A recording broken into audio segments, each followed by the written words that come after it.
Okay, so how's it? Lekker, lekker. We are back at the Lekker store in Utrecht, Steenweg, number 22. For any South Africans that are looking to get some SA Smaak, some lekker food, some treats, and some good lachs and conversation. And today I'm excited to welcome our new guest, who is an exceptionally and extraordinary South African Oke. He was born in Belgium, and he spent most of his life in South Africa, representing the true colourful Smaak of South African Mense. So in 1998, he formed a well-known indie rock band, the Parlotones. And within 4 years of their formation, they were signed with Sovereign Entertainment, releasing their debut album, EPISODA. As one of South Africa's all-time best-selling music artists, the band boasts 10 studio albums and multi-platinum success. They've received 9 South African Music Awards, and in 2009 made history as the first South African band to headline at the Coca-Cola Dome. In 2009, the Parlotones, together with the Hands on Wine, released a red wine called Great Mistake, named after their single from their album, A World Next Door to Yours. And in 2010, they released a white wine called Push Me to the Floor after the single in their Stardust Galaxies album.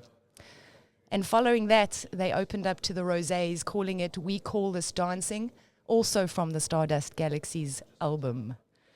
So the Parlotones are an extremely talented tribe of people displaying authenticity and creativity, and in every song they produce that lives in the hearts and minds of so many South Africans who grew up listening to their albums and still listening to them today. In fact, we have a fan in the store that came here specifically this morning. He got the lowdown that this guest was here today. So the guest today is a dynamic leader, creative musician, and visionary marketing specialist with an inspiring level of influence, class, and professionalism.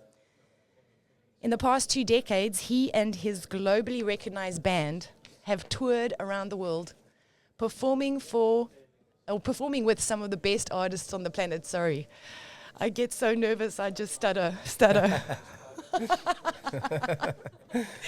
I get so clumsy, I stumble and fumble. I had to put that in. So he's achieved a BA degree in communications, a postgraduate degree in digital marketing, and an executive MBA. Not bad, huh?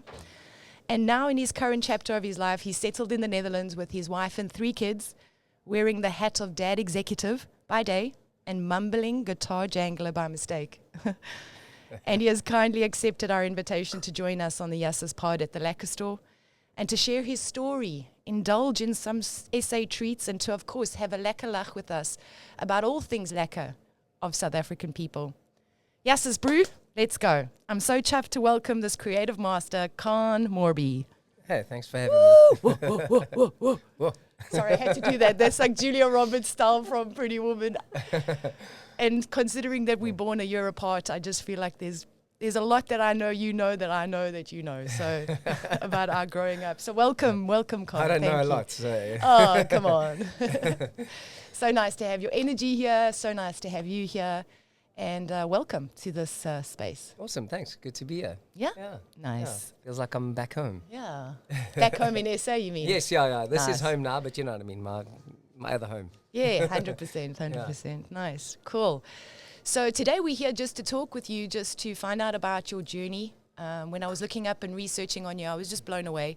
I said it to you before we started that I was so inspired by the list of things that you've created and the way that you also have created things. I've watched so many of your music videos and just been like, whoa, that's just in another level out the box. So creatively inspiring to a lot of people who are in a space that are wanting to tap into that outside. And today I just wanted to hear your journey and let the South Africans that are listening also hear what's going on, where you've been, where you were born. We'll start off like way back, but we'll just allow ourselves to just see what we dabble into as we go forward. So you were born in Belgium. Tell us about that. I don't remember much of my birth, but I was born in 1978 in a town called Knokke-Heist. Knokke-Heist. In Belgium, to a South African mom and So you're a Knokke boy. and a Flemish father. And I, I moved to South Africa when I was 2. Nice. And actually, when I did, my parents soon departed after that, and I was raised by my gran. Oh, wow. Yeah. Wow. Yeah, That's so quite a hectic... sorry, you just stumped me there. I didn't know that part of it. Oh, no. I mean, it's neither here nor there. My gran was fabulous. How old were you? At the time? Yeah. Well, I moved here when I was 2. My mother was pregnant with my sister, and she had her pretty soon, shortly after that. I'd probably say like 3.5. Wow. Yeah. Okay, your whole story just dropped in line for me now. The hippie in me came out, and I was just like, okay, I understand the drive. I understand the openness. I understand the journey, you know. Yeah. I mean, I guess it wasn't what do you call like a normal upbringing, but it was pretty normal because my gran was pretty centered and loving and kind, and probably more stable than if you were raised by your folks, huh? No, 100%. The more stability in the grandmothers. 100%. Yeah. I think in the African cultures, the grandmother, even if there is a mother, is the one that steps in to raise the children because of the stability. I think I heard that. But yeah. So so that's. And where did you live? Where did you move to in South Africa? Where did you land? Initially, White River. Oh, nice. And then when I was about 5, we moved to Joburg. Okay. And then lived in Joburg. Which part of Josie? Roodepoort. Roodepoort. West Rand. West Rand, brother. I love that, actually. Yeah. We were the East Rand. Okay, yeah. Yeah, we were the Boksburg, well, Primrose and Witchwood and Boksburg and Bedford View area. But we have some family living in the West Rand now, right? Yeah, we do. So nice. Yeah. Nice. Sorry, guys. Yeah. Krugerfornia is what Listen, we call I must be honest, I'd rather come from an East or a West Rand than the North or the South. If I look at all four, and I feel like when I was growing up, there were definitely calibers in each part of what kind of people come from there. Yeah, sure, yeah. I'm definitely happy to be an East Rand girl. Okay, yeah. No, I mean, I made some really good friends, and I still have really good friends from childhood. Do you? Yeah, nice. So, great. So basically, you went to school in the West Rand, and what school did you go to? I went to primary school was Discovery, and then high school was Westridge. Okay, nice. So shout out to Westridge, shout out to Discovery. Discovery, if anybody remembers the naughty boy from Knokke. Yeah. Awesome. And you said just now when we were talking that you were interested in sports when you were growing up. What kind of sports were you into? If there was a ball and you could chase it, I played it. Initially in primary school, it was football and tennis and cricket. And then when I went to high school, there was no football. So I did rugby. Nice. And I played rugby, cricket, tennis, squash, some athletics because I was fast-ish. Yeah. And then in primary school, I did 400, swimming. 400 meter sprint, or did you do the 100 meter sprint? Yeah, 400 meters. 400 meters, I was quick in the first 200 meters, and then my legs would lock up. And I did 100 meter, 400 meter, and 800. I had a dad who was a athlete of note, ran all the comrades marathons 14 times. Oh, wow. So he was kind of pushing us to do it on those big tracks, you know, like the stadium tracks with that orange, what is it? Tartan or whatever it's called. Yeah. And 100 meter sprint was fantastic. 400 I could still cope with because it was just once around. Yeah. It was the 800. It was like such a mind. Yeah. You had to go slowly and steadily through the first one, and then the second one you had to push like it was the first, like the 400 meter. Yeah. And then at the end, when I came to the straights, I always remember my dad saying, "Go, go, go!" And I was just like, "Yussus, I better just move," you know. And my mind says yes, but my legs are like, "Oh no!" Yeah. How many siblings do you have? You said a sister. One. One sister, so it's the two of you. Yeah. Nice, cool. And what was your favorite subject in school? Probably English. Yeah. Yeah. I liked maths and accounting because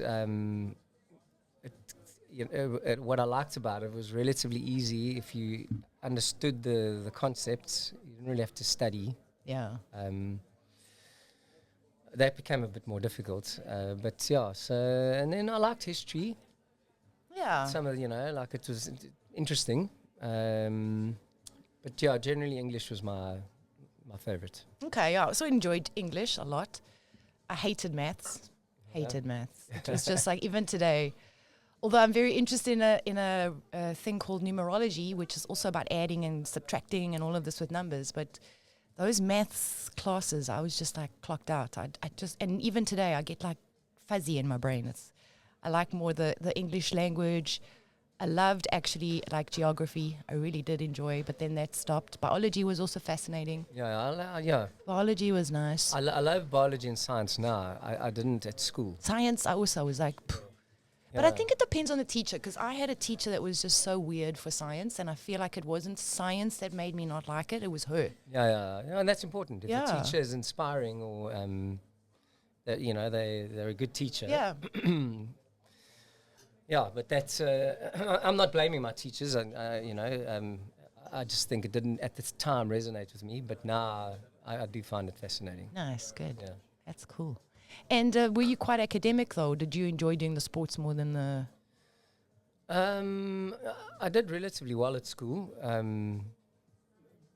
No, I wasn't like a dedicated student. Yeah.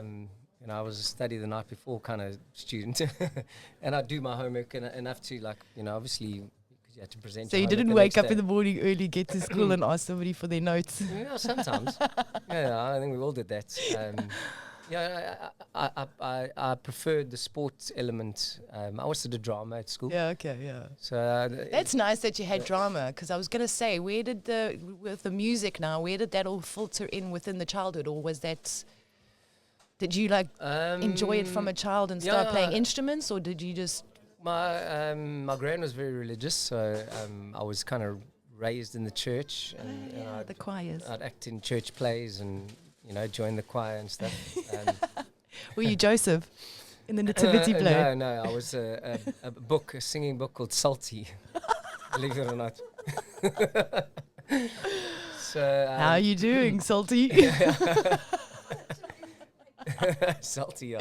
Giving away a lot Salty of with stuff. a P, like the Psalms. It's kind of that's the.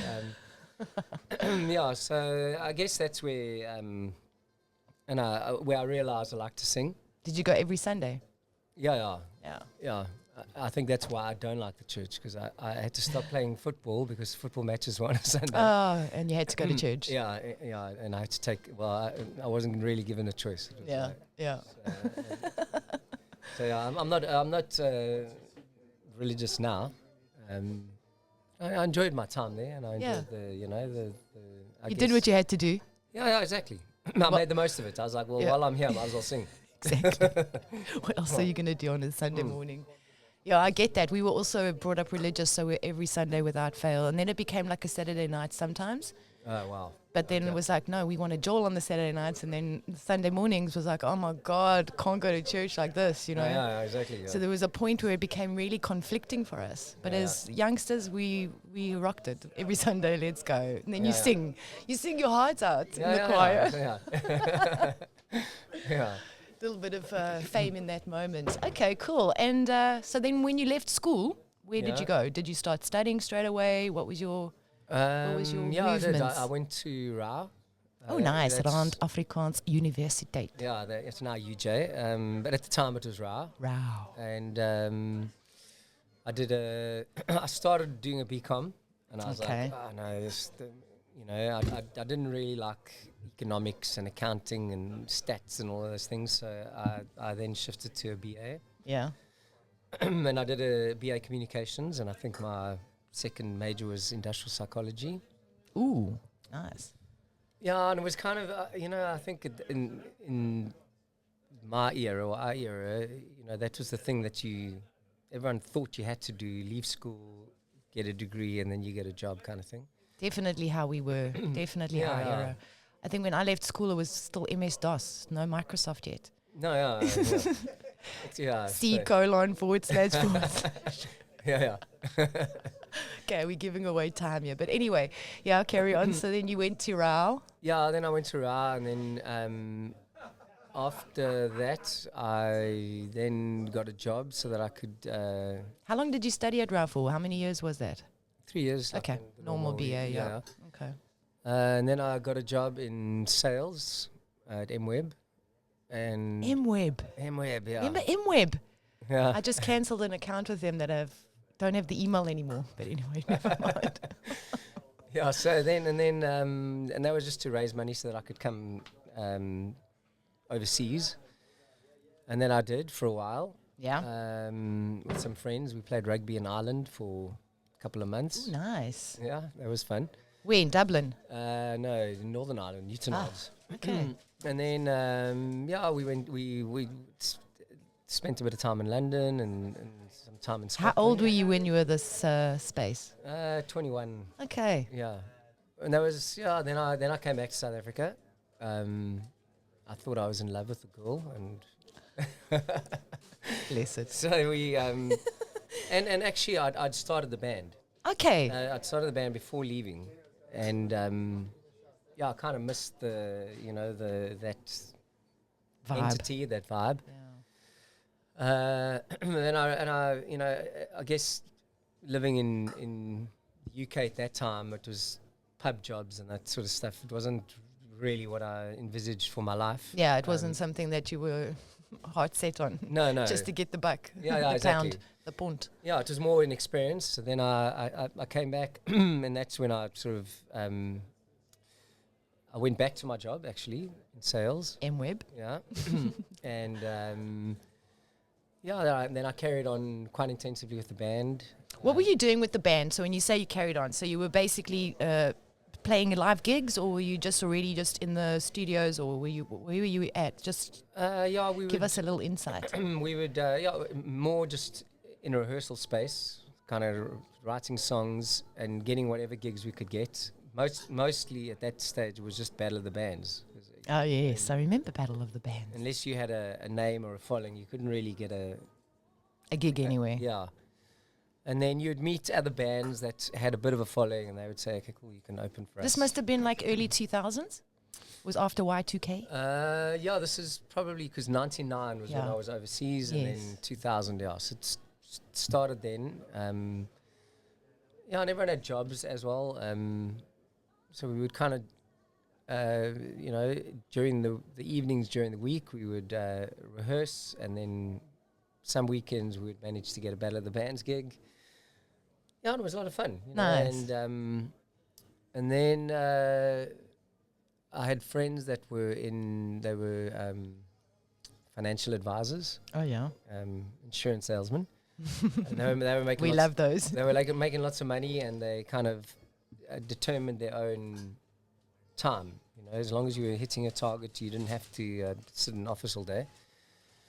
So I got a job doing that. That was actually no. There was another chapter before that. The chapter before that, I read a book by Sting, where he was a teacher, and the reason he was a teacher is he would use the holidays to record and tour and blah blah blah. And I was like, okay, cool, I'm going to become a teacher. And because I had a degree, they'd let you teach, and then while you're teaching, you had to kind of get like this bridging diploma, this teaching diploma thing. Okay, cool. And so I got a job at Jeppy Boys. Jeppy Boys High School, nice. Yeah. Shout out to the Jeppy Boys. Jeppy Boys. Jeppy Joes. But that lasted one term, because I was also a hostel master, and then I was also a coach, and I had less time. If my brother just heard that statement now, he would say, oh my word, but I can understand totally why it was 1 month and 1 term and out. Yeah. 1 term and out. Because that's hardcore. No, it's hardcore, yeah. No, I think you really... And it's all boys. You really got to love it, and I didn't love it, It's just like... I mean, I would often get called in by the principal because he'd say... he'd call me and he's like... half your class is like just roaming around the school. And I said, you're right. And he said, why? I said, well, there's 30 kids in my class. I think maybe 10 of them want to be there. So I said to them, to my class, guys, you don't have to come. If you do come, then respect the guys that want to learn. The rest of you don't have to come. I'm not going to phone your parents. I'm not going to sit wasting my time in detention. But when you get an F, that's on you. And they were like, okay, cool. And then suddenly my class whittled down to about 11 people, and all those kids were roaming around. Headmaster's like, you can't do that. Can I ask you a question quickly? Do you remember Headmaster's name? Mr. Tate. Yeah. So my mom used to be the secretary for Mr. Tate. Oh, really? Oh, okay. And my He's a brother nice was guy, also actually. always Okay. at JP as a JP boy, but then he also coached and taught there afterwards. So that's why I'm asking you Okay, yeah. Mr. Tate. Yeah. Yeah. Nice, cool. Yeah, okay, yeah. but then he obviously was like, you can't. So No, how yeah. did you have to rectify that? Or did you? I didn't. You just Yeah. resigned. No, well, I knew I was leaving, so I was like... There must be so many kids that were in your class that are going around saying, we had the best teacher. Yeah, Just yeah. like, if you want to come. If you don't, it's F is on you. No, but then parents even would come and they standing in the queue because they talk to me now. Please don't tell. No, I'm telling them. What age were you when you were teaching there? Oh, maybe, I mean... Early 20s? Yeah, like 25, 24, maybe. It's tough younger, to yeah, teach boys at that age, Yeah, in no, their teens. they're all bigger than me as well. Like, and my surname, Morby, so often the black kids would walk past the class and then they go, Morby! I'm like, so, like, yes? And then they'd laugh, ha ha ha. Eventually I ask one of them, like, what's so funny? And they're like, no, in Sesotho or whatever, I don't know, one of the languages, it means ugly. Oh, no way. So that was so hilarious. Mommy! Anyway, so... What a story to stick with you, though, hey? Yeah. Morby. I'll never think of Morby differently, although I was saying Norby, and I don't know where I get Norby from. Wasn't there a character in one of these shows back in the day on SABC or something with Norby? I don't know. Yeah, maybe. Not Alfie or Norby, no. Yeah. I don't know. Or was that from Professor Clump? That was Morph. I don't know. Morph. Oh, that was Morph, yeah. Yeah. He was cool. Yeah. And then the line rubbed out. Yeah. Wow. Yeah. Wow. Okay, cool. And then after that, you started back. Then I went back to MWeb. Okay. And then I was like, no, I can't do this. Then I was like, I want more time to be able to create and write. So then I was like, I'm just going to quit all sort of jobs and become a waiter. And I can really determine my times. But the problem with that was like, it wasn't great money, but it was also weekends. Yeah. And the weekends were like when we were meant to be maybe gigging and stuff. And I was like, okay, this is also not for me. Then I had friends that were financial advisors and they were doing well and they also had more flexibility at their time. I was like, okay, cool, I'm going to do that. And then I worked for just Standard Bank because they'd bought Liberty and Stanlib. Wow. Those are the kind of the investment products that we sold. Yeah, and I did that for quite a long time. Back office, or just No, working the clientele. As an advisor. Yeah. Okay. Selling insurance policies and retirement annuities and all the things I don't really believe in now. But and how did you find sales? Good. I liked it because it was, it's kind of, I mean, I think we're all salesmen. You know, as a musician, you're just a traveling salesman. You go out on the road, you play your songs. And you sell yourself, yeah. Yeah, you kind of, you got to sell tickets, you got to sell merch, you got to sell, hopefully... Albums. Yeah. Well, in those days, albums. Those. Yeah. Sorry, I'm still there. No, exactly, yeah. So, I think I learned a lot from that. And I also learned... There's quite the initial foray into sales is quite a bit of fear because at the beginning of every month you're on naught. Yes. You're on zero. The beginning of every year you're on zero. And it's quite a terrifying thing. To know you got a target to reach in that month. but it's also quite liberating because there is no cap really on what you can earn if you do it well. Yeah. So and I think what I learned from that is my appetite for risk, or I think increased. Yeah, the gamble. Yeah, because I learned how to be, I guess, an entrepreneur. And then when there came a point where I was like, now I'm going to do this full time. I think there came the point for all of the whole band. Yeah, and that's when I kind of left. Sales and went into just doing music full time, and it was quite a significant drop in earnings. Yeah, initially. And stability, because now you're doing something that you really love, but you know it's not putting. Yeah, well, and obviously I was used to earning, but I never lived the lifestyle based on what I was earning, and that's why the transition was easy. And I kind of thought, well, You had a piggy bank.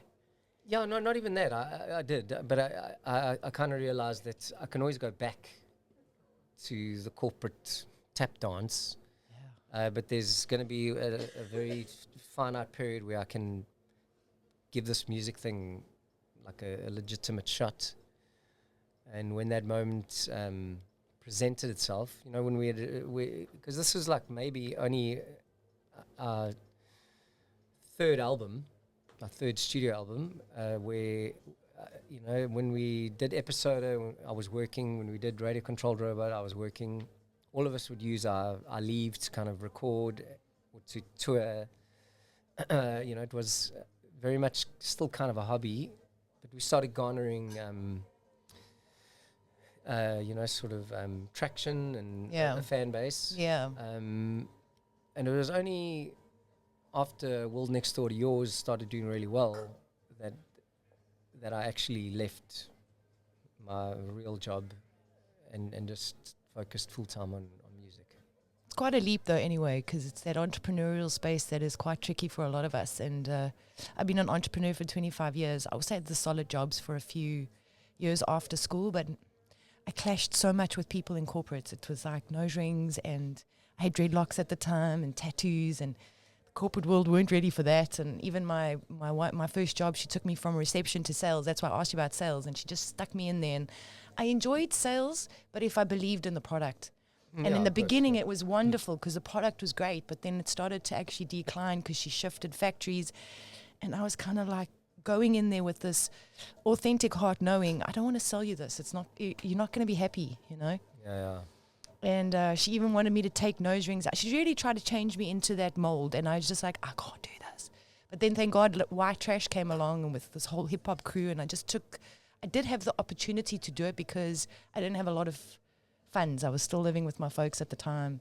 I almost paid off my car, you know. So it was almost, yeah. I used to stand at the Bremer Lake flea market with the White Trash gear, and I used to sell them $80 for a t-shirt.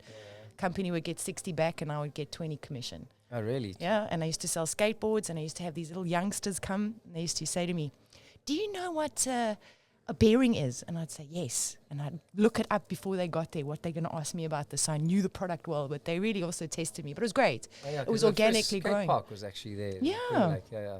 Bremer Lake was at one time was a place to be. No, you're right. Norma Jean's. I don't know if you ever went there, but yeah, there was a lot of all those restaurants and pubs and what's there now actually? It's nothing. Oh, really? It's almost like I think a China City. Oh. China City. That's it. Yeah, China City. So, and also a few Pakistan shops as well with different incenses and things like that. But it had such an energy, and then it just lost this energy. And I think everybody also then started moving more into the north. Yeah. There was definitely an exodus from the east to the north. Yeah. Like especially when Bryanston and Danefern and Fourways. Yeah, that's true. Because back in my day, there wasn't all of that. It was sort of, if you went to Fourways, it was like a farmland. No, yeah, it's crazy. Yeah. And then it just started building up, and then everybody started like moving out that way, and then also everybody from, I would say, the suburbs of Soweto and stuff would come in to the spaces that were being left by the ones that were going up north. So, and also the foreigners, you know. You see in the East Rand now, there's a lot of foreigners that have come from African countries that are settling in there. Okay. Not in the north. It's a bit too pricey. All right. A bit too pricey. Yeah. But so then when you started your first album, how did that all progress forward? Was it when you signed with Sovereign Entertainment, and then you basically went? I mean, before that we had like lots of little demo EPs, things that we kind of recorded. Because also we were talking about MP3s, and you were like, no, I skipped that stage. I was kind of like from, you know, recording and then it went straight into streaming. So I'm just also, as you were growing, so technology was changing, right? Yeah. So, I mean, obviously we were never in the tape era. Cassettes. Yeah. With the pencil. I forget what the question was, but yes, was there a question? Was it it was just saying, like, how did you find the trajectory of moving from first album to, going forward, like you were at also 2009, the Coca-Cola Dome. It's like sort of everything started to grow up with you.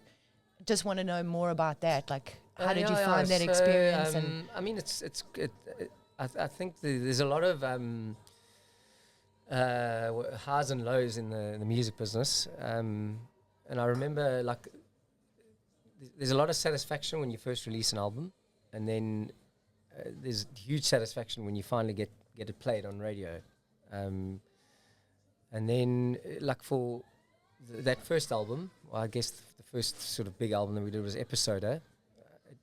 Every single song got rejected from radio. wow. and then I became a little bit more, I think, calculated about how I approached songwriting. I think prior to that, I just wrote songs. We just wrote songs and documented them, without any cognizance of what the result would be. But then when we started recording radio-controlled robots, we were more calculated with what are the possibilities of this potentially being accepted by radio. So it was rejected by radio because the lyrics weren't of... Well, the lyrics, the length, Okay. the sonic treatment. There's so many variables. if you're not in the music industry, you don't know these factors that come in. It's kind of like in your mind, you think, oh, it just goes from studio to radio to albums, whatever. Yeah. There's no real criteria around it. No. There is. There's a whole, and then it goes to listening. But then let me ask you a question psychologically. How did you feel when that happened in the episode? Were you like crushed, or were you like, okay, listen, we've just got to use this as a challenge? I mean, we weren't crushed because we hadn't had it before. Okay. We were like, and I mean, even the producer that did it, recorded us at the time, he'd come from a big band as well. I think they were called 57 or something like that. Okay. And they had a big one song on radio. And he said, listen, I don't think radio is going to accept any of these songs. And we're like, yeah, whatever. And he was right. So then we were a little bit more thoughtful, and if we believed a song would have a potential, then we would make sure that we refined it so that it stood its best chance. And then, I mean, radio controlled robots. The first few songs that we pitched had some spins. They call it A, B, and C rotation. Like C rotation is like 10 o'clock at night and midnight, and when you're on your way back from the rave. So interesting how they schedule, hey? Yeah. Yeah, so and then A rotation is, and there's always a position and a hierarchy and a... Yeah, and there's tastemakers that are, that they're like a listening committee that can just go, nah, after 3 seconds, yes, no. Wow. I mean, it is what it is. And then... and did you guys write the lyrics together, or was it more like just you and someone else, or was it like a team effort, or was it... I mean, at that stage, it was mostly me.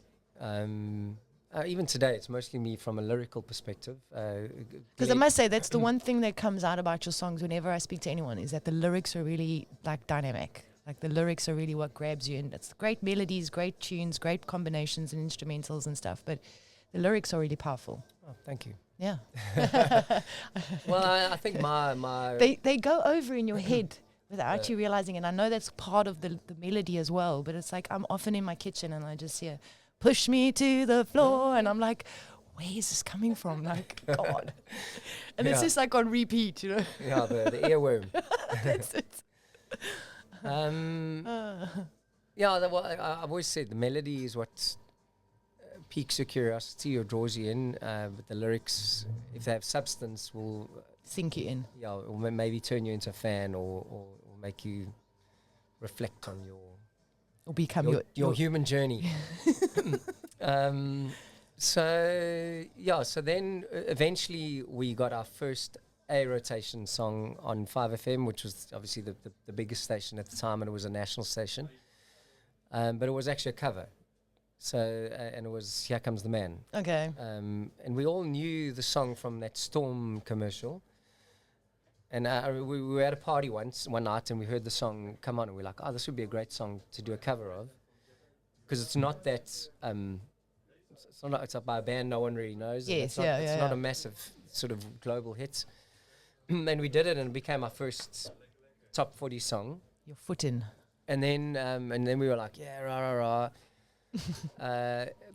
But there's latency or lag. There's a lag in perceived success and then actual success. So in our minds, we were like, now we're rocking it. We've got a song on top 40. I think it went to number 3 or whatever. Oh, the top 40s. Hey, I used to listen to that so much, just to wake up in the morning to listen to the top 40. Who's going to be number 1? No. Nice. Nice.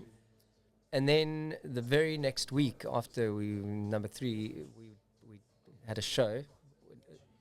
Prior to that, we were like the opening band. We just opened for Prime Circle, opened for the Finkelsteins, opened for Perez. Nice. Getting your feet out there, getting your name, getting your vibe, yeah. Well, in the music industry, it's called playing for exposure. Yeah. Exposure doesn't pay the bills. No. But, no, but it is definitely part of the marketing, the advertising campaign. So, and then we were like, okay, now we've got this top 40 song, we're ready to go play on our own, and we did, and I think we sold 20 tickets. So that's what I'm saying. There was a lot of highs and lows. Like you got the high of this, now you got a song on radio, you've made it, but you haven't. It's still a long slog after that. Yeah.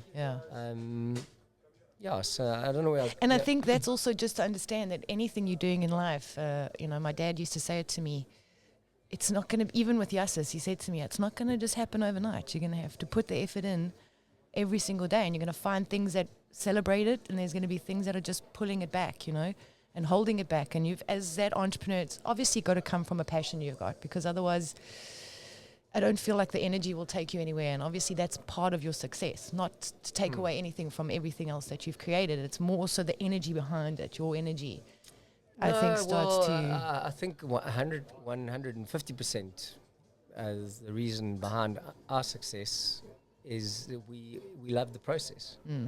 I think a lot of people chase the outcome, chase the results, and they're very quickly disappointed when the results aren't immediate.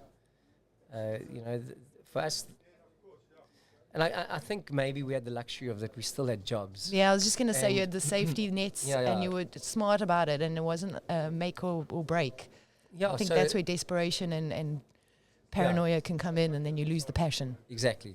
Yeah. So, that was just our journey. And I still say, even today, I don't write songs. It's cool if they get onto radio, and it's cool if they're a success. But I do it for the creative process. I love the process.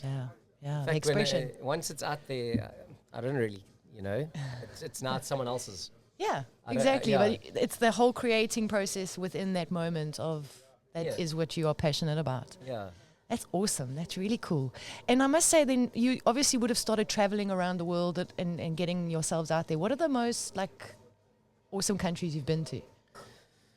You don't have to think about them all, but if there could be a top 3 that popped out on places that you loved visiting.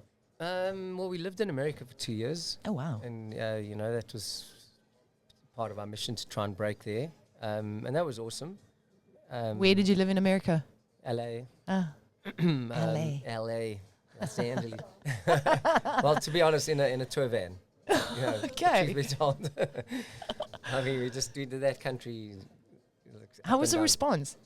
Good, yeah. Again, it's like, we'd play in LA and New York and the biggest cities, and, we'd get close to 1,000 people.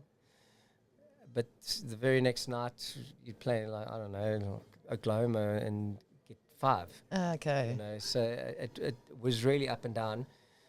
And it was such a vast country. Every day it was a 10-hour, 12-hour drive. Wow. One of the gigs we played a festival in Florida, and not the next day, but 2 days later we had a show in New York. We literally drove 24 hours. Yeah. And we had a shift system of these 2 guys, this guy keeps him awake and they drive for X amount of time, and then proper South African style buddy system. Yeah. So it was quite a process. But no, Japan was. We played 2 shows there, and in terms of culturally, like everywhere you go, Europe, America, you know, it feels familiar, especially America because of the movies. Totally. yeah. Totally. You feel like you've seen it already, but you haven't. You've Yeah, just seen yeah. it in the movies. Yeah, so it's not it's not such a cultural shift or a it's A shock, as Yeah, if yeah, you're yeah. in Japan. yeah in Japan. No, it wasn't. It was just a great place, and it was completely different experience-wise from what I was familiar with. So, Okay. and even the way they are as an audience, they're very polite. So Yes. they're Meek. completely quiet. Like, remember, we come from like a rowdy South African audience. They talk louder than the PA while you're performing.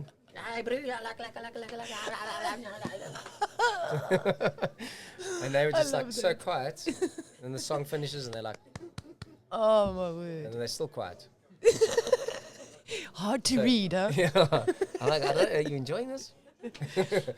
No, but it's politeness. It's kind of No, it is their culture. Yeah, to be very sort of respectful, I guess. Yeah. Almost meek in a way and humble. Yeah. They don't want to overpower her. Yeah, well, they And the Americans? yeah, Were they a rowdy bunch? No, yeah, they were, I guess, similar to South Africans in a way. Yeah. I mean, we've toured all over Europe, UK many times. But the thing with UK, I guess it was like playing in South Africa because we largely played to an expat audience. Yeah, and I was just going to say, if anything, if you look at the stats in the UK, there's currently like over 200,000 UK people, South Africans living there. Oh, really? Okay. As opposed to Netherlands, 80,000, Okay. Yeah. So I know there was in my year of leaving school, there was a huge influx of South Africans just exodusing there. Yeah. And then obviously the borders went up and then you had to have certain permits and things to go in. But before there was a stage where you could just go. Yeah, I know exactly. You could get that 2-year. And a lot of people did, and they thought they're going to earn some pounds and then come back to South Africa and then use those pounds in SA because you converted to the rand. So, hectic. And then what about South Africa? You've obviously toured the whole of South Africa. Yeah. Sure. What's your favorite place in South Africa? I mean, is there too many? There's too many. But I think the garden route is, Yeah, special. Yeah, like Wildest, sort of that area. Not because of the shows. I just love that area. It's, I think if I didn't move here, it probably would have been somewhere there. Yes. Out of the West Rand. Out of the West Rand, yeah. And who knows? I might end up back there. Who knows? I don't think I want to die in the Netherlands. That's for sure. I want to be close to a beach. And I know one that has waves. Yeah, and it's warm. It must be warm as well. So, if you had to say a favorite beach town in South Africa? There's so many. Yeah, so many. I mean, one of my favorite holidays was in Cozy Bay. Yeah. I wouldn't really call it a beach town because it doesn't have that vibe. It's like these protected beaches and estuaries, but it's great. Yeah. I mean, the charm of Africa is unbelievable. Yeah, and the reason it's kind of a double-edged sword, because of its political nonsense. I guess the progress of capitalism hasn't quite reached there. People are reluctant to invest, but that's also a good thing because now we don't have beaches polluted with high-rise buildings and. True that. So I'm glad Mozambique doesn't look like Miami. Yeah, me too. But it doesn't look like Miami because of the political bullshit. So it's kind of... and this is such a historical bullshit, eh? So it's been going on for years and years and years, and I think that it has its pros and cons for sure. Yeah. But that's also bringing me back to just coming back to South Africa. You obviously met your wife in South Africa. Yeah. And had your kids in South Africa. Yeah. Okay, yeah. So tell us about that. Like, where were you? What were you doing? Was she a super fan? No, yeah. No. Did you meet her somewhere else? I know we met, in the very early stages of Parlotones when we. I mean, I don't even think we'd. You weren't on radio yet? I don't think we'd recorded EPISODA yet. Okay. Yeah, and we met through mutual friends. And, Nice. I mean, at that stage, she was dating someone else, so I was dating someone else. But, you know, we'd kind of, you know, through the friend circles, we'd cross paths, and we always had a cool Banter. vibe Yeah. and rapport. And then, I guess both of us had a moment where we were single, and then we were like, I think we should be together. Nice. Awesome. That's but cool. she is now a super fan, but I don't in the early Yeah, stages she that wasn't the reason for the hookup. attraction. Yeah. No, that's what I'm interested about, you know, Yeah. and it's also you've got kids now that are of ages. Got 3 boys. 9 and twins that are 7. Yeah, so all right, and her heritage was also something to do with here, right? Yeah, her grandparents are Dutch. Okay, Yeah. nice. It seems to be a little bit like my my grandparents, my mom's parents, who were my grandfather born in Den Haag, my grandmother in Belgium. They moved to South Africa. They met there. They came back here, or we came back here. So it just feels like there's a lot of that element of things going on, where the Dutch were really coming over to South Africa at that time. People from Belgium as well. And then understanding that there were also these families that were born out of it. And then it's so nice to hear that you guys have also like got that similar kind of that lineage or heritage, I would say. Heritage, That heritage that sort of gives you the opportunity to both be back here. Yeah, exactly. It made it easier, because I mean we've got friends that didn't have that heritage, and the book now that they got to go through just to. I know, it's insane. It's a lot. But obviously it's part of the system and how it works. So I want to talk about a little bit of things that you kind of, because I know now that you've moved here, 4 years ago? So when COVID hit? It was, Yeah? It's COVID. So you carried on there and you had all kids there, and then what in COVID times you decided what? Did you say, were you here? Were you there? No. So it was pre-COVID times. I remember I was actually on tour in Europe, and I think we were in Switzerland, and life just seemed simple and organized, and I remember coming back. Easier. And I just remember coming back to, I was just actually went for a walk in one of the parks. And kids were playing, and there was, just seemed. It's a breath of fresh air. It just seemed peaceful and calm, and I was like, these people don't even realize how lucky they are, or how fortunate they are, that their day is I think the bandwidth for most South Africans is like, is my electric fence on? Is the alarm on? Did you lock the door? Did I lock the door? Is like, if I go out now, when I come home, is the electricity going to be on? And if I go to the park, will I be safe? Do I need to take my watch? dogs? Then exactly. It's like, then there's a car guard, and it's a lot more complex. It's a lot more complex. So it's all these things that occupy your bandwidth that shouldn't. That shouldn't. I don't think that is the way we're meant to exist. And of course, we make a plan, and all of that stuff. But I think when you leave the place and you're coming out to somewhere where you walk and you see it for yourself, because I had a pretty similar experience. That's when you see it. Yes. When you're in there, you don't see it. No. Because you can't. It's impossible. So you kind of don't realize it. And I kept feeling on this side, why am I like, I've got so much time in my mind. Yeah. Like even now I look at my door and I'm like, it's locked. And even if it's not, it's locked. You know what I mean? In South Africa, I'd be like driving back to go check, making sure that the alarm's on. It took a while for me to not do that. Yeah. I still do it. I still got my street smarts. Don't worry. It never leaves you. No. And I mean, so, and then I kind of, I went back home and, I had the conversation with my wife. We were thinking of maybe going to Cape Town, like a lot of Joe Burgers. Yeah, exactly. And, that was potentially an option.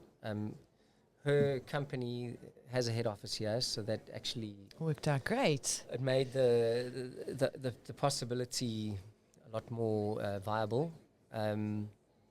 So then we made a decision that we were going to do it, and I spoke to the band and I said, listen, in 2020, because this was in 2019, in 2019 I told him, I said at the end of 2020 or probably midway through 21, we're going to move to the Netherlands. So in 2020 we're going to spend the year like touring a hell of a lot so we can all make a pot of money. And Nice. then everyone can kind of go and find something else whilst I settle in and I get a routine, and then we can pick up once if everyone wants to, and once I've worked out a way to make it work, like so living you can and touring there. Yeah. But then what happened on our first tour of 2020? COVID. Yeah, of course. So Because that all started in March of 2020. Yeah, sure. we were actually in Cape Town, and we were, so we did a string of shows down there, and then on the Monday it all went into lockdown. And then I think there was the honeymoon period of COVID. It was so bizarre. I was just going to say, and then everybody kind of 2 weeks, making cupcakes at home, gardening, everybody. face painting with my kids, awesome, lekker. I'm like, and then cabin fever, people running comrades on a fucking balcony. Oh my God. Oh, yes. So insane. Honestly, Yeah. I think that's the best analogy to and it was craziness, and everybody knew it was crazy. And I think if you were going to an office or if you were sort of leaving the house, it was a great opportunity in the beginning. Yeah. And then it started to give you that cabin fever. For me, I've always worked sort of from home, so I've always got this feeling that I'm working anyway. Yeah. But the silence for me around, and the confusion amongst people, and the chaos and the fear that everybody was feeling made me feel so paranoid, because I was like, I can't understand what is going on here. Like, and then I thought to myself, just go with it and use this time to create, because what else can you do? No. Oh, I mean, obviously for us it was very devastating, because the only way we earn money is by touring. And I felt the measures were a bit extreme. Yeah, of course, in South Africa, because you were in South Africa, right? Yes. Yeah. I was in the Netherlands, so there was a different, and I was connecting with my sister and my dad and my mom and brother, and I was asking them, and I was like, gosh, and they took away your alcohol, and they took away the cigarettes, and I was like, bullshit, oh my God. Flip-flops were banned, and cooked chicken. I'm like, just. But I mean, my whole thing especially in the South African context, and there was a little bit of a conspiracy theorist in me that arose. It's like, we can't even fucking fix a pothole. But suddenly we were on the same page as the rest of the world, and our army, which I didn't even think exists, were suddenly called in to like come and check it out and start getting into mojos of. I think more people in the first week were killed from the army than actual COVID. And I'm like, it's tough, because I laugh about it, but it was such a tough time actually, and I can remember the fear element in everybody because of the fact that it was unknown that you could catch it. I mean, my domestic worker, bless her, but she phoned me one day and she was like, I haven't gone out for like 4 days. I said, why?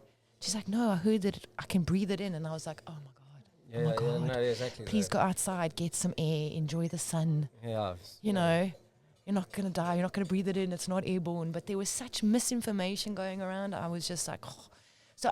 So what happened then? You were locked down, obviously you couldn't move. No, lockdown, and then every now and again there'd be we're opening up to 30 people, or you can play to 50 people, or then you can play to 100. Did you still have to wear masks and stuff, or was that pretty chilled? Like you kind of had to when you walked into the venue, and and then it just became like a scarf. No, well then you could take it off. It's ridiculous. It was like, even restaurants, it was like a little rope. You had to walk to the rope and then with your mask, and then as soon as you entered, then you were allowed it off. Yes. And then all the waiting staff were like in hazmat suits. I'm sorry I'm laughing about it. It was such a serious time, but you're so correct. It was bizarre. It was actually bizarre to watch. Yeah. that's when I also believed that democracy doesn't exist. No. Because when it happened in China, you know, my belief was, well, they're a communist nation, a country quite authoritarian. That can't happen In a Western world. Western, free, liberal, democratic. Like, surely it has to be presented, the facts have to be presented to people, and they should be able to have a referendum or and a debate. There should be debates about it. And it was just, every country became quite authoritarian. Yeah, it was crazy actually. And I mean, it also didn't have a linear. There's just a lot of dodgy stuff that happens. Like, it's not like if I met you and you had COVID, I'd get it. No. It didn't work like that. No. I mean, someone could literally lock themselves up in their house and have no interaction and get it. And I think my whole thing is they rob people of their choice. Yeah. Like, if I was 89 on death's doorstep and they were saying you're not allowed to see your grandkids, I'm like, well, that's my choice. Yeah, I'm exactly. going to die anyway. I'll probably have cancer anyway, and I'm probably going to die from that. But that's also what started to happen, is they started attributing every death to COVID. It became something like that for sure. And I feel like at the end of the day, you know, we could go on forever with this story because it's so crazy. It's ironic for me because it feels like it was just this little glitch in the radar. Yeah. Yet there was, in those 2 years, so much deep bizarreness. I mean, we actually lost our father in that year. Oh, really? Yeah, and it was also, to me, to this day, still like, I don't understand what, like, was it COVID what? or? Well, they say it was, but to be very honest with you, Yeah. none of us really believe that, you know, and it was within 3 weeks and it happened very quick and It seemed like there was an incentive to, quantify. Yeah, and validate that this is what is happening in order to get people to, you know, start getting scared, in order for them possibly to take a vaccine. I don't know. But again, like I say, and it shifted, and I was traveling between the two countries only 7 months after. So around August, my father passed in 2020, so I had to go to South Africa. They gave me a flight. Before, they wouldn't let me get there, but they gave me a flight because I had the death certificate. Okay, But you couldn't give me the flight to go there to see him alive. You know what I mean? Even so that was like completely bizarre. And then I kind of stayed in this side here all 7 months from March 2020 was an intelligent lockdown. So everyone got the discretion to be able to manage the rules that were being put out. Nobody was wearing masks. You could still go out in the day. If you went to the shopping markets, you could go, but if it was two of us, you and I would both have to take a basket so they could account how many people were in the store, because you only had a certain amount. Social distancing markers came out everywhere. I mean, even that. I know. 5 meters. COVID knows. Oh, the 5 meter, there's the mark. Eh? Well, no, you're fine. You guys are fine. I just feel like it's a very serious topic, but it's also so serious that it's so hilarious, because it's so weird how it all just happened and everybody just almost caved into it and didn't know how to deal with it. Just shows you how quickly we will submit our freedoms to an authoritarian sort of dictate based on fear, and how we turn on each other, actually, because that's what happened a lot. Yeah, but it did. It became this vax versus unvax, and then it was all this my bullshit. I saw my neighbor with 10 people, and, you know, like, anyway, let's not shroud it with this. Let's get back to your journey on the 2020, though, because now obviously you wanted to get here, but now you had to stay locked down, and then there was no money to get your little pot. Yeah, we locked down, and then also my wife's company was like, well, we were putting a freeze on any mobility within the company. You know, until things open up, so that gets pushed out or whatever. We then decided, well, let's record an album while we got some downtime. Nice. And we're like, if we do an album now, it's probably going to be quite melancholic, or even more melancholic than most of our stuff. So we're like, let's do something that's maybe joyful and full of cheer. So we decided to do a Christmas album. And then the idea was that hopefully that December things would have opened up. You know, that was the sort of hope. That was the vibe. That was our optimistic sort of viewpoint. And then we could tour this Christmas album. again, we did the album. We even printed some like Christmas jumpers. Set up the tour, and then COVID 2.70, whatever. Do you know, my sister would have been the first one there. Hey, Jess. She loves Christmas. She loves the Parlotones. So it's like, oh my God, where's the album? I know she's sitting there with her jumper ready. We're saying, where's the album? Where's the album? Yeah, I think so. They said, well, they reduce it. You can play to 30 people or whatever. And I think, and that's just not viable to like do a whole tour. Yeah, yeah. Yeah, so that never happened, that tour. And then, we kind of limped into the beginning of the following year. And things opened up eventually in, I think, May. Yeah, May 2021, right? Yeah, because I returned back to the Netherlands May 2021. Yeah, and we could play to 100 people only, though. Oh, wow. But in that first process, our bassist had like a mental breakdown because he, couldn't handle it. Well, now the reality of me going overseas, his wife had, or his partner had also moved overseas. He'd started a teaching job, and I think it just overwhelmed. Actually, you know what? It was a very tough time for a lot of people. Yeah. Whether it was seen on the outside, inside, internally, I think there was a lot of craziness for people to digest. Yeah, well, I guess the stability and routine that we all crave, or the predictability. The certainty. That was gone. Yeah. So we did that last little bit tour, and it was a bit of a cuck way to kind of like finish off. Like what? Because then I was going to have a break. I was like, we're not going to do this for a long time beyond that. Then I came here in July. Again for the summer. And then my wife tested COVID on the day of our flight. Oh, no. So we had to quarantine in South Africa for 10 days. And then we flew with your 3 boys? With the 3 boys, oh, yeah. My God. Then we flew back here, and then we had to quarantine in your own house. I didn't. Don't tell anyone. And then we had to go get tested again, and she tested positive again. Oh my over gosh. here.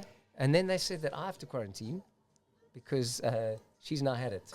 She's fine, but I'm now susceptible. I was like, what? I'm like, in all the tests, I haven't tested positive. Like why am I now getting? But I still didn't. I said, okay, no problem. And the South African came out in you. Yeah, exactly. Sorry. I'll take my chances. Yeah, exactly. Then. How did you find the landing here? How did you find, after all of that, did you find a house? What was the vibes like? We did it all before. Yeah, we got like, there was, you can hire a service where a person goes and actually videos a few potential places, and then you go, yes, that one. It gives you a lowdown on the area. And then we kind of got someone to get the kids into schools. In some way, COVID kind of forced that, because ordinarily we would have flown out in advance and checked out the area. Yeah, true. And so that's okay. In some regards, we had luck in that process, because we haven't left that neighborhood or that home. Yeah, nice. So that was good. And then. Well, then your wife could go straight into her integration with her new company, or company that she had worked from, because obviously same company. And the kids obviously would have then started schooling. Yeah. Did they know much Dutch? No. How old were they when they got here? So 4 years back. That's like the twins turned 4 as the school started, September. So they turned 4 in September. And then Jackson was 6. Yeah. They initially started at a bridging tile school. Okay, yes, yeah. They do like English and Dutch, and then but they were only there for 1 term, and then we met the headmaster of a school in our area, and she's like, well, next year they're gonna have to go to a Dutch school anyway. Yeah. Just put them in now. I've got space. Oh, cool. And then we're like, okay, cool. So then we took them out of that school, and they went straight. And now they can speak Dutch well, hey? Yeah. And you? Echt Nederlandse. No, I speak football Dutch because I coach their Nice. teams. Yeah, so... What? Hey, jij moet snel rennen. Hey, pak de bal. Verdedig. Kom op, jongens. Yeah. Yeah, so there, but the 6-year-old, because he went into, I guess, grade 3. Yeah. He ended up having to stay behind a year, play for sitter, which was actually good. Now he's like shooting the lights out. Nice. Because you could, if you don't have a understanding of a language, Yeah, then it doesn't help. I know. I know. Yeah. You're not stupid. You just don't understand. Yeah, So if you teach me maths in Russian, I'm not going to... Exactly. Yeah, well, I guess maths is maths. Yeah, let's not say math, please. You heard my story before. Yeah, PTSD.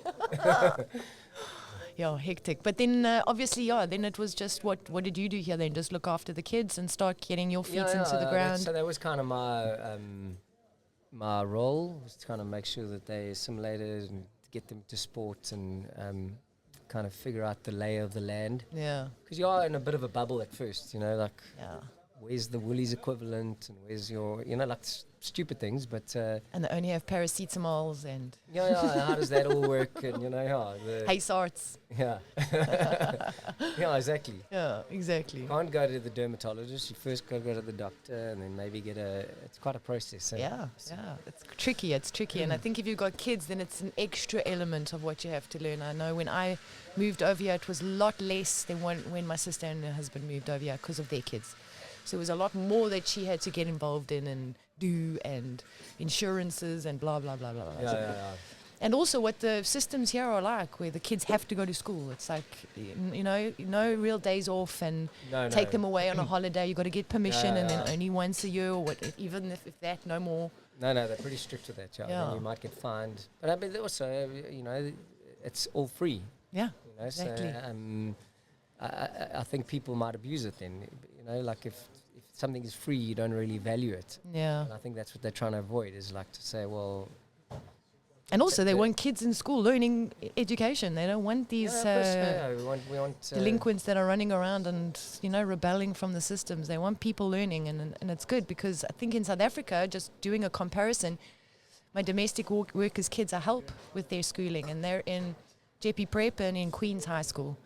And that's like 40K a year, which is not bad compared to the other private schools, but it's not free.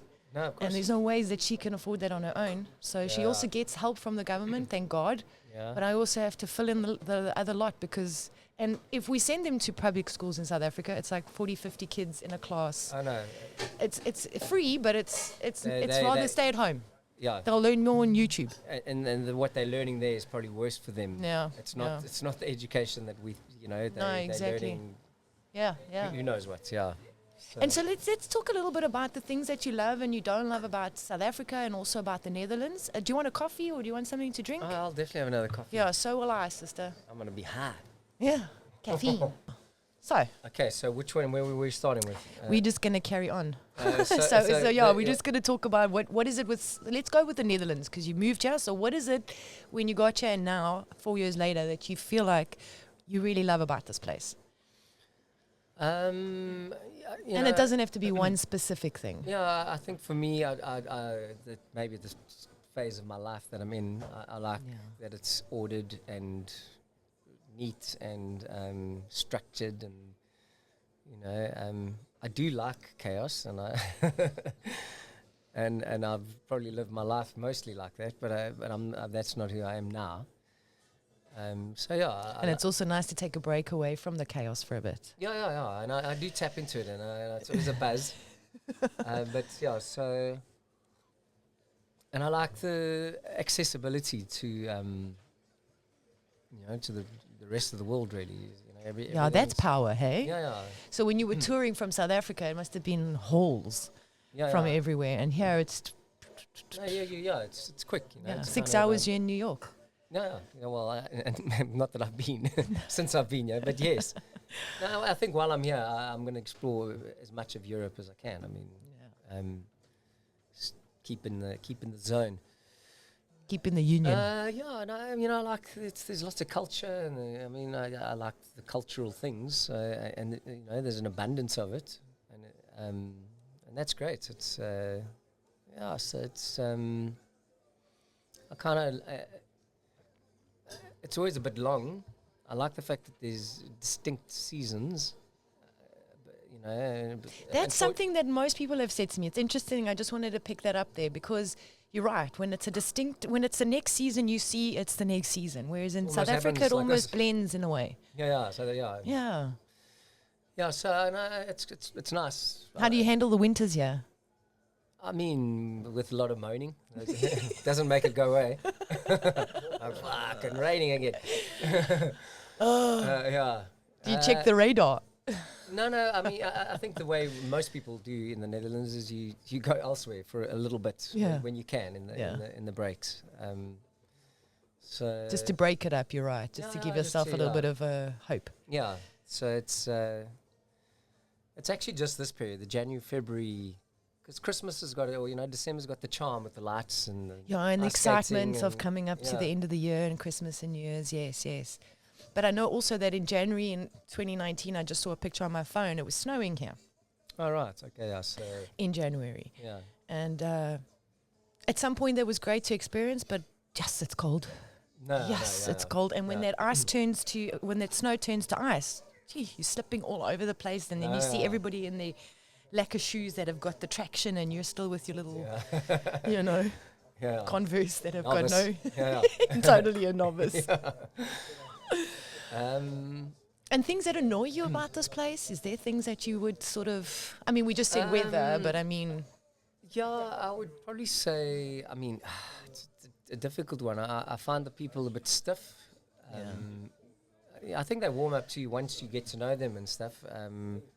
But I actually read an interesting article on it, and it's a thing called positive and negative politeness. So negative politeness is like very respectful of your personal space, quite polite, quiet, reserved, and it's more to go, you know, I respect your vibe, where that's negative politeness. Yeah. Whereas positive politeness is like, hey, how's it? You know, very like animated and more touchy and affectionate. So when the two come together, which is most South Africans, I think we're that. And I was just going to say, you're just describing South Africans with that positive politeness, because it is. It's like a firecracker. Yeah, maybe the Mediterranean's a bit like that. Yes, and South America. Yeah. You know, so when the two meet, the one will be like, yes, bro, you're getting in my space. And the other one is like, this guy's just unfriendly. Meanwhile, they're from different perspectives. They approach politeness from a different lens. So I think after reading that article, I get it. Yeah, but it makes sense, and it's also the way you were brought up, and so the culture you were exposed to. And also, like South Africa, like it's a weird thing. There's a certain freedom that comes as a result of it being a little bit lawless, and of us having to be so self-reliant, because we can't really rely on our school systems, our policing system. Nothing. So, you know, we don't really stick in our lane, or we don't. No, we hustle. Yeah, and you know, and shuffle. So the very thing I like here is that it's all ordered and structured, and it's like that because everyone fucking sticks to the lane. Yes. Yes.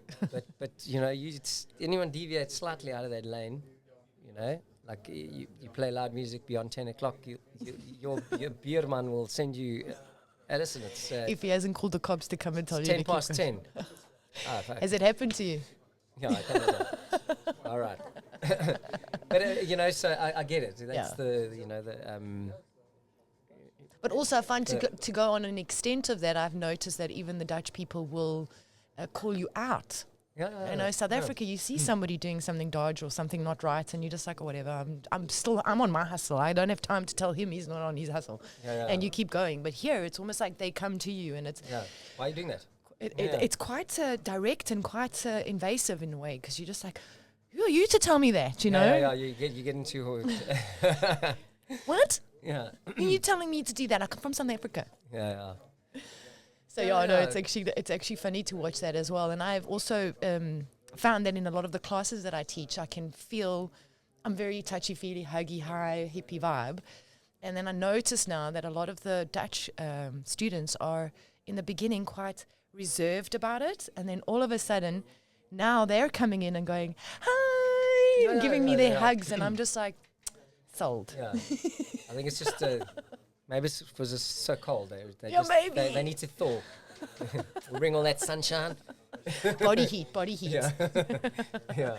Yeah, no, great. And in South Africa, the things that you don't miss about South Africa and things that you do miss. I mean, I miss the people again.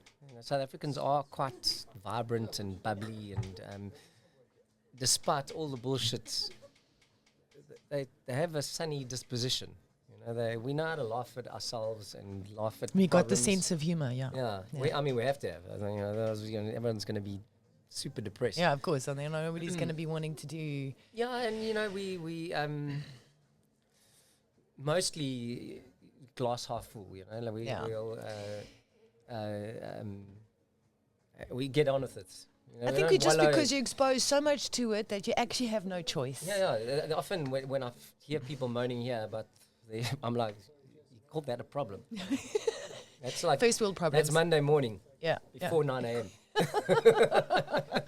Like you're so lucky to be living and so fortunate, like you said earlier, that people get to live in the space. But I think also it goes back to that: if you don't know, you don't know. No, exactly. Yeah. There's that line from a James song: "If I hadn't seen such riches, I could live with being poor." Yes, exactly. So, if you don't know, you don't know. Ignorance is bliss, isn't that other yeah, saying? Yeah, exactly. Yeah. So lekker. Yeah, so so you miss the people. Obviously the weather. I mean, it's a cliche, but the weather is really good in South Africa. So it's lekker. And I miss. It's pretty easy to tap into kind of nature, and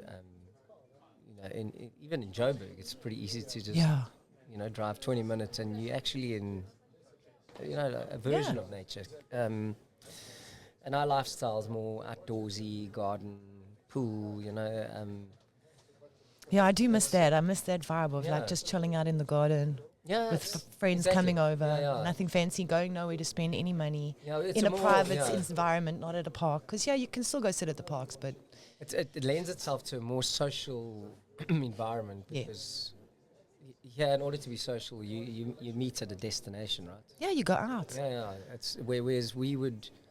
It's our home. Yeah, come over to my home. Let's have a braai. Let's have a dop and a chop. Keier, lekker. So, and then obviously, I mean, I'm not going to list the many problems, the things that I dislike about South Africa. I think you've already mentioned them. I'll say one word. Okay. Politics. Yeah. And that is the cause of it all, bad leadership. Bad management. Yeah. I think that's why this country really, I mean, they've also got politics here, but I think they have a really well-run management system. Yeah. That they treat the country like a business. Yeah. And they know that this is how the business has to keep running. And in South Africa, I think there's too much personal endeavors and personal baggage and wounding and... Yeah, it's all of that. And also still blaming that. And, I get it. Yeah. But what are you going to do about it now? It's not falling off the horse and how many times. It's getting back on and understanding that, you know what, now you've got the reins. So do something with it. Yeah. Get it into your hands and make this. Because I know, just from resources, South Africa would be one of the top countries in the world if it just got its freaking finger out its butt. No, the problem, I think the biggest problem is I don't think there's actually a will. No. Like if the leaders, I think everyone kind of knows what potentially can make a country successful. Not everyone, but I think we logically the common man kind of understands there's certain 1 + 1 = 2. Yeah, that's but I don't see the impetus or the will coming from people in leadership. I think it's too much an ego still, and I know it's been a long time since everything came to sort of an end, but it's still for me a point of people holding on to that stigma and that wounding, and if they could just let that go. I think it's ideology. It's very hard to, once an ideology sets in, it's like a religion. You can't, it's very hard to persuade people to look at the benefits of another ideology. If you're born a Christian or born a Muslim, it's very hard to tell the other one the virtues of your thing and why it might benefit you or work for you. And politics is the same minefield. Yeah, totally. You're absolutely correct there. So stuck in what they think, and there's still this clinging hope that Marxism or can work. It's never worked, but this time, if they do it this way, it might. I don't know. So. Yeah, it's an unrealistic optimism, and it's an unrealistic sort of like solution to it. Or I just don't see it coming better until people actually start to realize that this is a business. You have to run it that way. Yeah. And yeah, I think it's also difficult because you're talking about different amounts of people to manage. And I think in your line of business and in your life, the one thing I know for myself is that managing people is the most difficult thing. Yeah. And managing people within a business and making sure that everybody's on the same page. And you have to be really good at that. And if you're thinking about your own pocket and your own self and your own family and your own sort of, and you're not looking for the larger, greater. Yeah, well, I mean, the reality is most successful businesses actually are run by benign dictators. Really? Well, benign means they're not harmful, right? Mm-hmm. But they are dictators. They're like, this is how... And then they find the cultural people to fit their culture. Okay, I get it, I get it. Steve Jobses and I get it, Elon I get Musks, it, yeah. They're like, you can work here, but here's the rules of engagement. Yeah, and it's like this or not like this. Country's different because they're trying to please everyone, but that's impossible. Yeah. You know, so you'll never please everybody, especially with all these different ideologies going on and stuff. Yeah. It's absolutely insane. And what are the foods that you miss from South Africa? I mean, we're sitting at the Lekker store now, and I'm just wondering, you bought yourself a little shopping bag so that you could leave here with stuff. What would it be? What would it be? What would be the things that you are actually list for? If I could transplant Woolworths, I mean. I know. It's crazy, huh? And yeah, you pay a little bit more. I was back in South Africa 2 weeks in November, and I must be honest with you, I walked into Woolies and I was like, oh my God. It's even better. It's even better than when I left. Like, you guys are up to your game.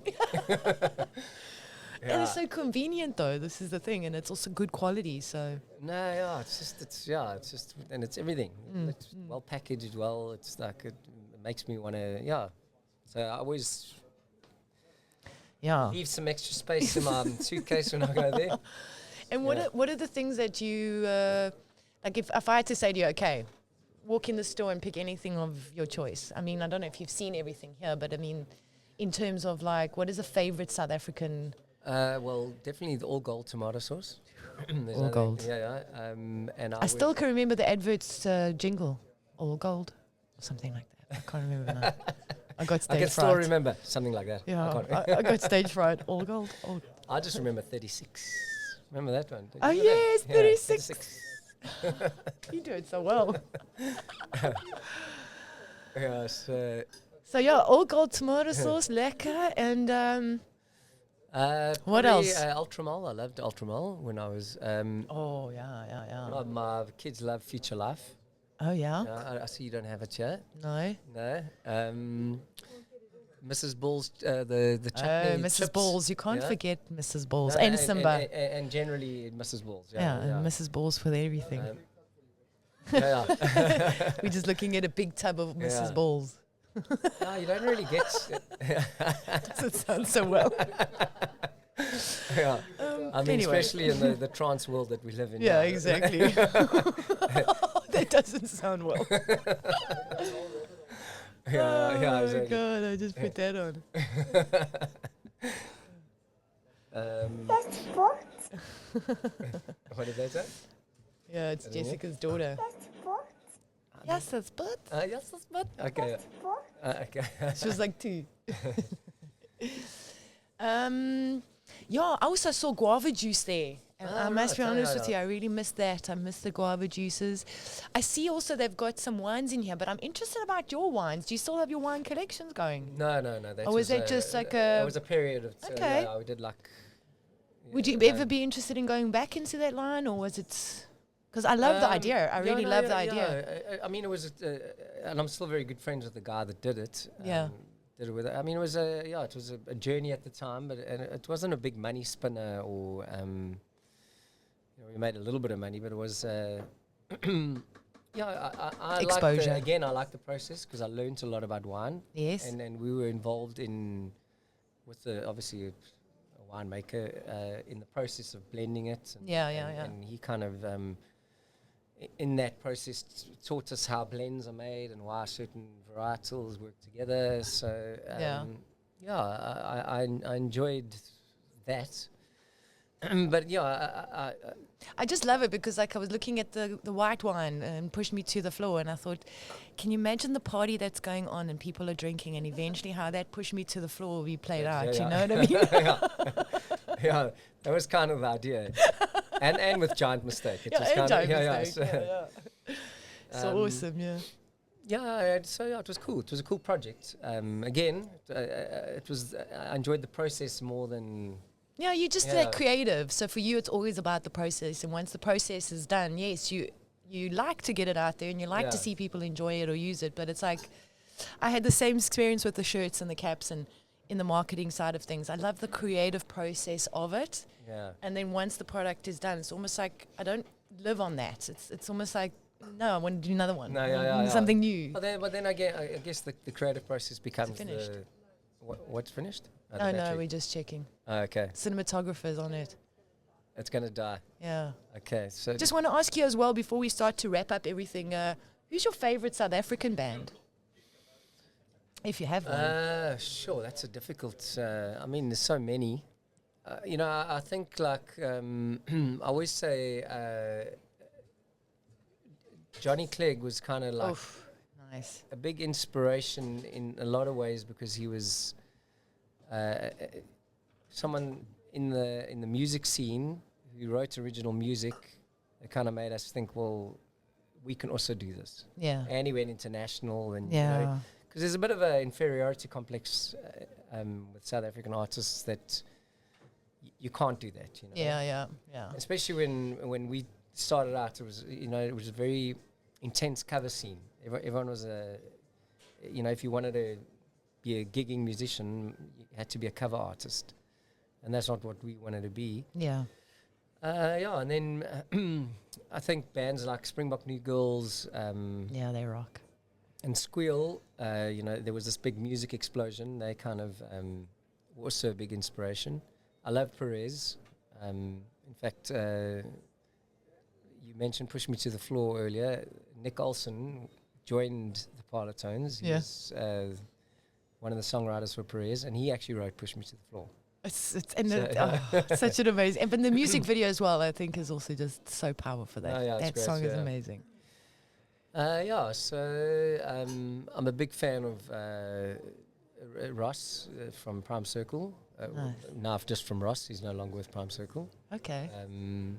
Art Matthews, I think, has got one of the best voices in the business. Karen Zoid. Yeah, there actually is so much talent, hey? You start opening it up, there is. And I think as the years have gone on, the exposure to South Africa has gotten more because people have started to tour out and get out there and really give South Africa a name.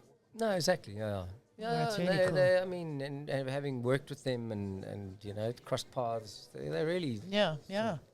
Amazing people. Amazing musicians as well. It's Lekker. And what are some of the slang words you still use that you kind of, when you say them here, you get like a sharp eye?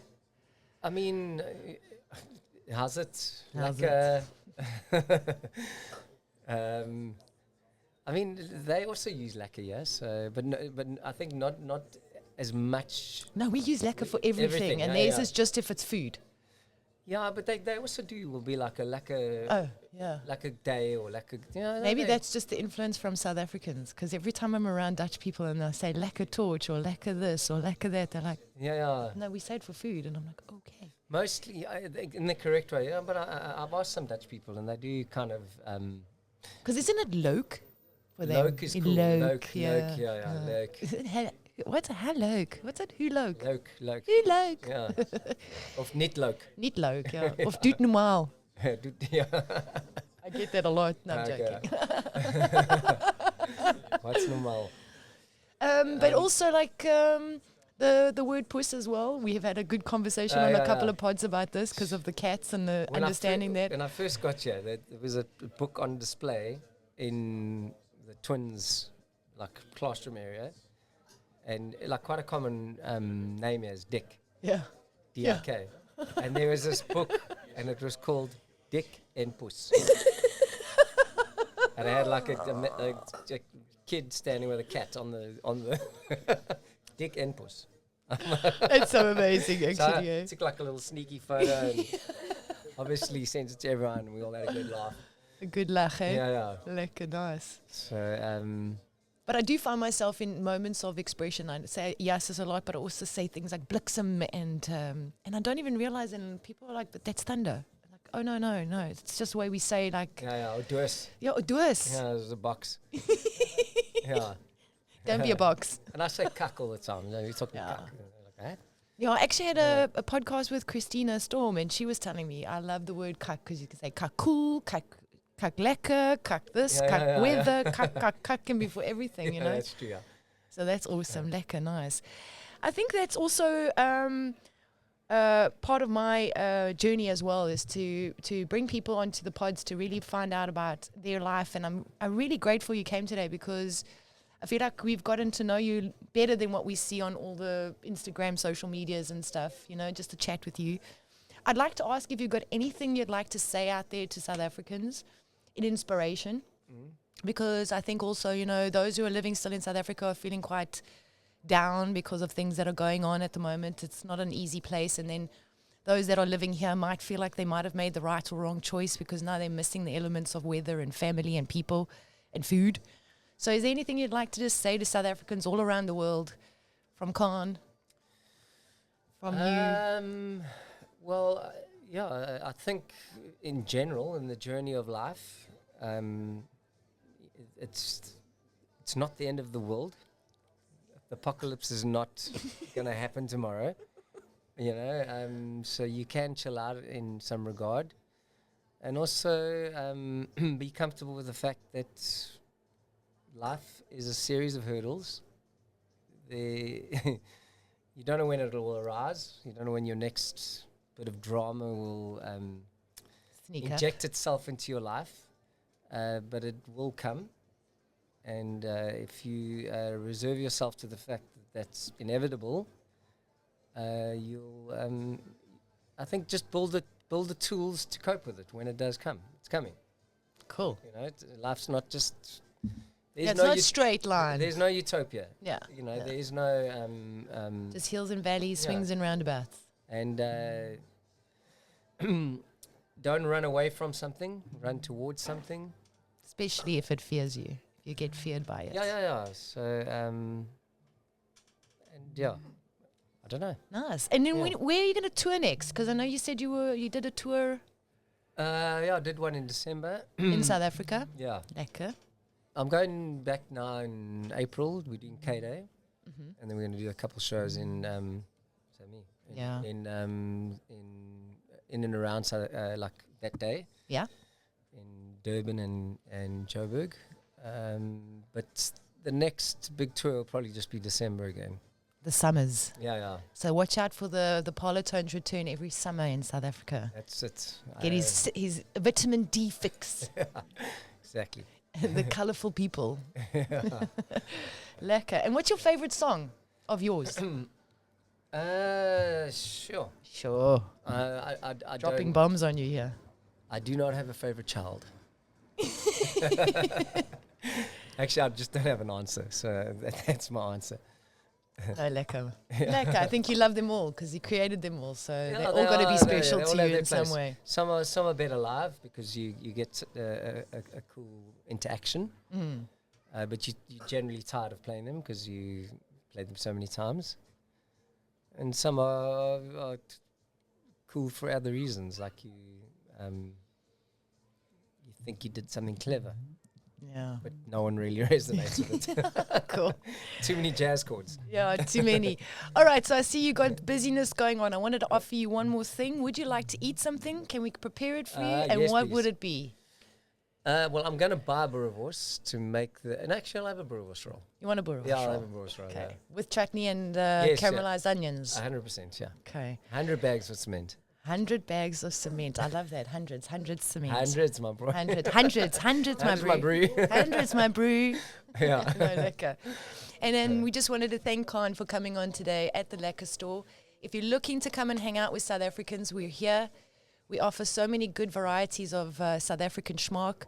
Not only the foods and drinks, but the people that are here. We're meeting so many new people all day, every day. So bring yourself down here. We've also got some Lekker t-shirts on the Yussus website for you to check out. Really good quality, made in Mauritius.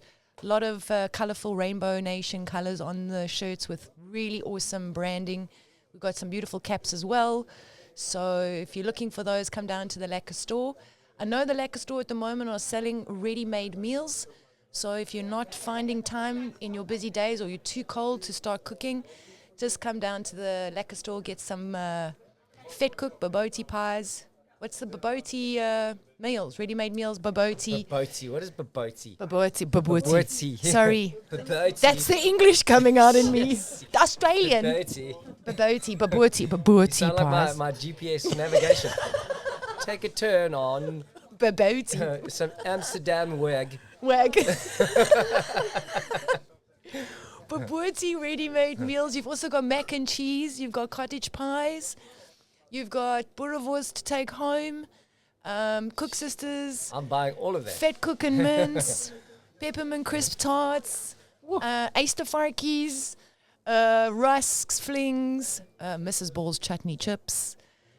So many different varieties of spices from South Africa. And curries are coming soon.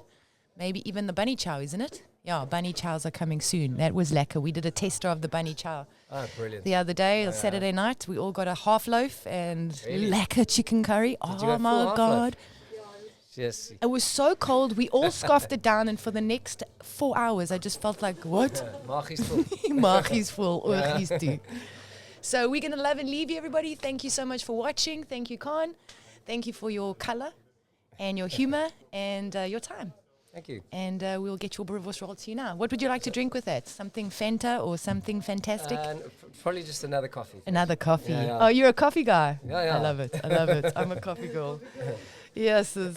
All right, lekker. Thanks so much. And we will be in touch, putting all the details down onto the description page. And Yussus, but we'll see you now. 100 bags. Yussus, but.